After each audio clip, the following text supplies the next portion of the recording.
প্রথমত মাননীয় supreme court এবং মাননীয় প্রধান বিচারপতিকে আমি কৃতজ্ঞতা এবং ধন্যবাদ জানাবো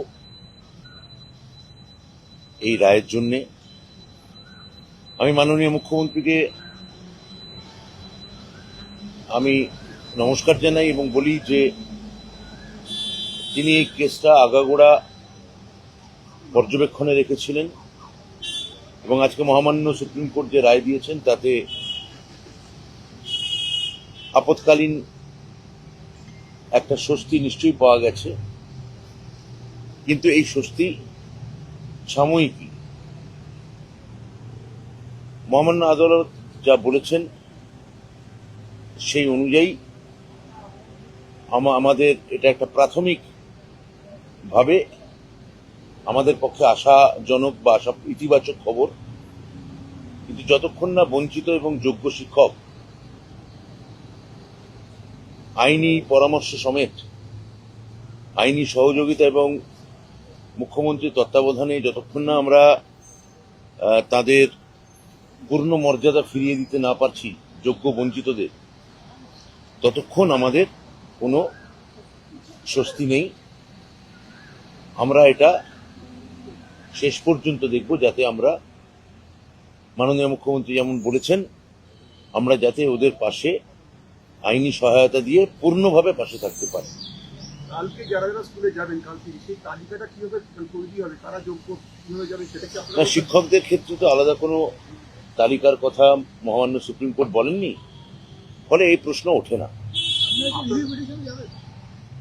আমরা আইনি পথে যেটা যেটা করার সেটা সবটাই করব। এটা তো আজকে বোর্ড, আমাদের বোর্ড মানে মাধ্যমিক মধ্যশিক্ষা পর্ষদ, তাদের একটা আপৎকালীন আবেদন ছিল, সেই আবেদনে মহামান্য সুপ্রিম কোর্ট সাড়া দিয়েছে।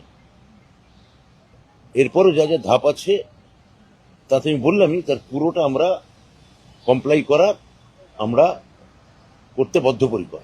21 তারিখ আপনাদের যোগ্য অযোগ্যতার তালিকাটা আপনি আইনি পরামর্শ পেলে সাবজেক্ট টু লিগাল দিয়ে আপনি বলেছিলেন সেটা করবেন, সেটার কি স্ট্যাটাস? নাও দ্যাট সেটা এসএসসি আপনাদের যথাসময়ে জানিয়ে দেবে। বলছি আজকে দেখা যাচ্ছে শুধুমাত্র শিক্ষকরা ছাড় পেয়েছে, শিক্ষা কর্মীরা ছাড় পাচ্ছে, এইটাকে সেখানেও তো অনেক যোগ্য। এটা তো পরের ধাপ, এটা তো একটা বোর্ডের ক্ষেত্রে এটা হয়েছে আমি বলেছি। এর পরের ক্ষেত্রে আমরা ওনাদেরও যোগ্য অশিক্ষক কর্মচারীদেরও পাশে আমরা আছি। মুখ্যমন্ত্রী স্বয়ং আজকে সাংবাদিক বৈঠক করে এটা জানিয়েছেন, ফলে আমি তাদেরও চিন্তা করতে বারণ করব। শিক্ষকদের ক্ষেত্রে আজকে যেমন রায় এসছে, পরবর্তী ধাপে দেখা যাক, আমরা তাদের ক্ষেত্রেও সর্বতভাবে থাকবো, এইটুকু আমরা আপাতত বলতে পারি। শিক্ষকদের একাংশ তো নিজের আবার পরীক্ষায় বসতে চাইছে না, কোর্ট তো বলছে পরীক্ষা দিতে হবে এবং তাহলে বসতে হবে। মহামান্য আদালতের পর্যবেক্ষণ বা রায়ের উপর এক্ষেত্রে আমি কোনো মন্তব্য করব না। আচ্ছা, নতুন যে পরীক্ষা নিয়ে কথা বলা হচ্ছে সেখানে যে আমাদের ওবিসি সংরক্ষণ নিয়ে একটা হয়ে গেছে, নতুন পরীক্ষা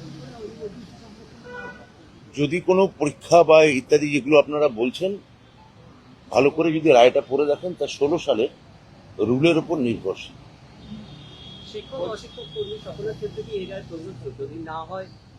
আমি তো এটা বলে দিয়েছি, আমার মনে হয় এটা নিয়ে তৃতীয় বা তৃতীয় বা চতুর্থ পঞ্চম প্রশ্ন করে এটা অনর্থক।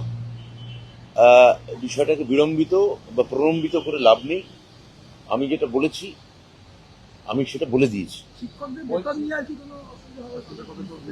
মাননীয় মুখ্যমন্ত্রী তো বলে দিয়েছেন, এ নিয়ে আবার এটা আমার এখানে জিজ্ঞাসা বলছি যারা আজকে ধরুন আজকে বললেন যে যারা শিক্ষক যোগ্য তারা স্কুলে যেতে পারবেন বা তারা 31 ডিসেম্বর পর্যন্ত তারা কন্টিনিউ করতে পারবেন, কিন্তু যারা অযোগ্য যাদের চিহ্নিত করা গেছে তাদের তো বেতন ফেরত দেওয়ার যে পুরোনো অর্ডার সেটা জারি আছে। আপনারা কি বেতন ফেরত দেওয়ার কথা ভাববেন? বা এগুলো পুরোটাই আমি আইনি সব পরামর্শ আছে, যতক্ষণ না রায় আজকে আসছে।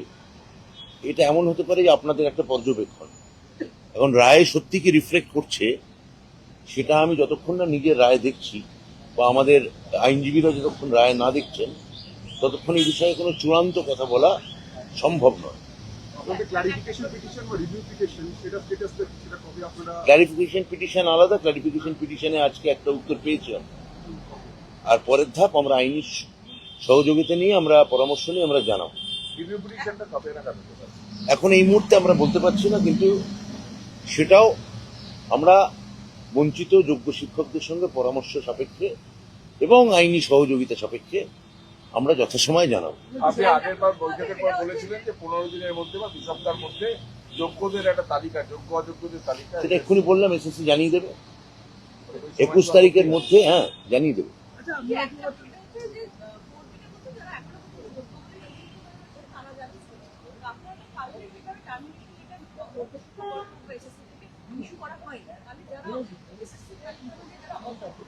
আজকে প্রথম কথা, মহামান্য আদালত যে রায় দিয়েছেন তার সঙ্গে আপনার করা প্রশ্নের আমি কিঞ্চিত গরমিল পাচ্ছি। ফলে আমাকে ওই পুরো রায় আমাকে দেখতে হবে এবং আইনজীবীদের সঙ্গে কথা বলতে হবে, তারপরে সম্পর্কে আমি বিস্তারিত বলতে পারবো। স্কুলে শিক্ষকদের যাওয়ার ব্যাপারে কি যারা যোগ্য রয়েছেন তাদের মধ্যে অনেকেই এমন ছিলেন যারা অন্য জায়গায় চাকরি করতেন এবং তাদের ক্ষেত্রে একটা রায়, আগের রায় ছিল যেখানে 3 মাসের মধ্যে তাদের আগের অবস্থানে ফেরত দেওয়ার মতো ছিল। এবং তারা কি এখনো ডিসেম্বর পর্যন্ত চাকরি করতে পারবেন নাকি 3 মাসের মধ্যে আবেদন? এগুলো সবই টেকনিক্যাল ডিটেলস।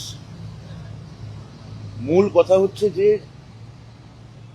মহামান্য সুপ্রিম কোর্ট আমাদের একটি বোর্ডের মধ্যশিক্ষা পর্ষদে একটি আবেদন গ্রহণ করেছেন এবং তারা যে মূল কথাটা তারা যেটা বলেছেন যে আমরা পড়ুয়াদের ভবিষ্যৎ নিয়ে চিন্তিত এবং 31শে ডিসেম্বর পর্যন্ত শিক্ষকদের তারা ধরে রাখতে বলেছেন, পাশাপাশি পরীক্ষার প্রস্তুতি নিতে বলেছেন।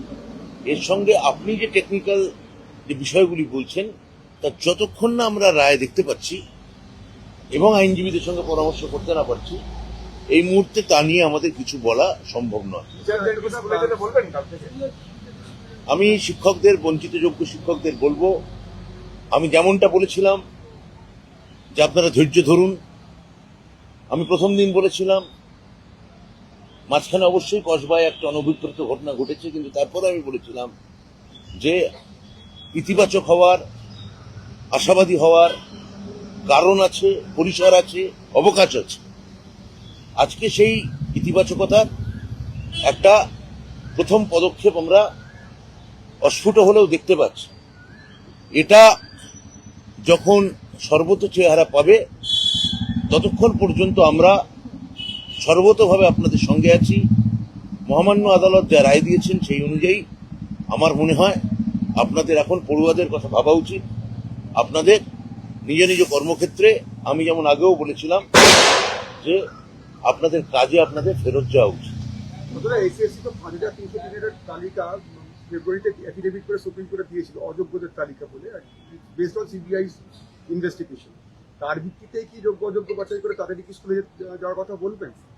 আমি মহামান্য সুপ্রিম কোর্ট ঠিক সবার ক্ষেত্রে যেমন বলেছেন, আমি মহামান্য সুপ্রিম কোর্টের কথাই পুনরাবৃত্তি করছি। এখানে আপনার নিজের যদি কোনো দ্বন্দ্ব থাকে, আমি যেটা একটু আগে ওই সাংবাদিককে বললাম যে আপনার কথার সঙ্গে রায়ের গরমিল আছে, এবার সেটা আমাকেও তো নিজের রায় দেখতে হবে, তা আপনার কথাও সেই গরমিল পাচ্ছে, এটুকু বলতে পারি। আন্দোলন তো স্থিমিত হওয়া উচিত, কিন্তু বিরোধী দল নিঃসন্দেহে এতে স্থিমিত হবে না। বিরোধী দল যারা যোগ্য বঞ্চিত চাকরি প্রার্থী কোনোদিনই তাদের পাশে ছিল না। আমি এতে বারবার তাদের বলতে গেছি যে আমরা বলেছি যে আপনাদের পাশে একমাত্র সরকার আছেন, মাননীয় মুখ্যমন্ত্রী আছেন। বিরোধী দল আজকেও বানচাল করার জন্য কেউ হাজির হয়েছিলেন। তা বিরোধী দলকে আমাদের আবেদন, আমরা কিছুই করব না, আমরা খালি বলবো সরকার সবার, দলমত নির্বিশেষে যোগ্য বঞ্চিতের পাশে থাকুন, এটুকু বলতে পারি, কিন্তু সেটা অরণ্যে রোদন। আপনারা কোর্টে আজকে আপনাদের আইনজীবী বলেছেন যে 31শে মের মধ্যে বিজ্ঞপ্তি বেরিয়ে যাবে, যা যা কোর্ট বলছে সব মেনে নেওয়া হবে। আবার আপনারা বলছেন যে আমরা রিভিউ পিটিশনের দিকে যাব, মানে কোথাও এরা বিভ্রান্ত হচ্ছে তো যে আবার কি আজকে কোনো রিভিউ পিটিশন করা হয়নি ভাই, আজকে তো হয়নি। আজকে ক্লারিফিকেশন চাওয়া হয়েছিল, বোর্ড একটা আবেদন করেছিল। তো কোথাও বিভ্রান্তির কোনো অবকাশ আছে বলে আমি মনে করি না, যদি না আপনি বা আপনারা কেউ বিভ্রান্ত করার চেষ্টা করে থাকেন বা আগামী 7 দিনে করেন, সেটা অন্য কথা। কিন্তু আমি চাকরি প্রার্থীদের যেটা বলেছিলাম যে যোগ্য বঞ্চিতদের আপনাদের সঙ্গে সরকার আছেন, মুখ্যমন্ত্রী আছেন, আমরা আছি, আপনারা ভরসা রাখুন। আমি আজকে তার একটা সামান্য হলেও, সাময়িক হলেও, খুবই অল্প সময়ের জন্য হলেও আমরা একটা সাময়িক স্বস্তি আপনাদের মতোই পেয়েছি। যোগ্য বঞ্চিতরা বলছে যে আমরা আবার কেন পরীক্ষা দেবো, অন্যদের করে আবার কেন কে কি বলছে, কোন একজন আপনি একজন ব্যক্তির সঙ্গে কথা বলে 26,000-এর মনোভাব এখানে তুলে ধরতে পারেন না। আপনি তাদের এই মুহূর্তে 26,000-এর কোনো আপনি তাদের প্রতিনিধি নন। তাদের কথা আমি তাদের সঙ্গে বলেই জানবো, এটা ডিজার্ভিং টিচার প্ল্যাটফর্মের তরফ থেকেই বলা হয়। আমি তাদের সঙ্গে কথা বলেই জানবো। আপনি কি আবার বৈঠকে বলবেন? আমি তো তাদের সঙ্গে বৈঠকে বসেছি, তা তাদের কথা তো আপনাদের মাধ্যমে আমার নিশ্চয়ই জানবো, কিন্তু আমার সরাসরি তো জানার অবকাশ আছে, আমি তো বলবো আমার সুযোগও আছে, আবার বলবেন সেটা যথাসময় জানাবো।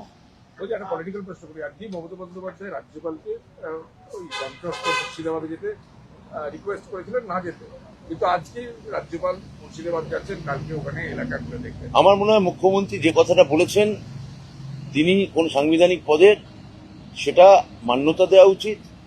তিনি আমাদের মাননীয় রাজ্যপাল, কিন্তু মাননীয় মুখ্যমন্ত্রী যেটা বলছেন সেই কথাটা তার শোনা উচিত। এবং সমগ্র পরিস্থিতিতে কেউ যদি রাজনীতি করতে না চান, কেউ যদি বিষয়টাকে যাকে বলে পেট্রোল পাম্পের মধ্যে একটা দেশলাই কাঠি যদি জ্বালাতে না চান, বা কোনো ব্যাপারটাকে গুলিয়ে দিতে না চান, আরো ঘোলা জলে কেউ মাছ ধরতে না চান, তাহলে মুখ্যমন্ত্রীর কথা শোনা উচিত।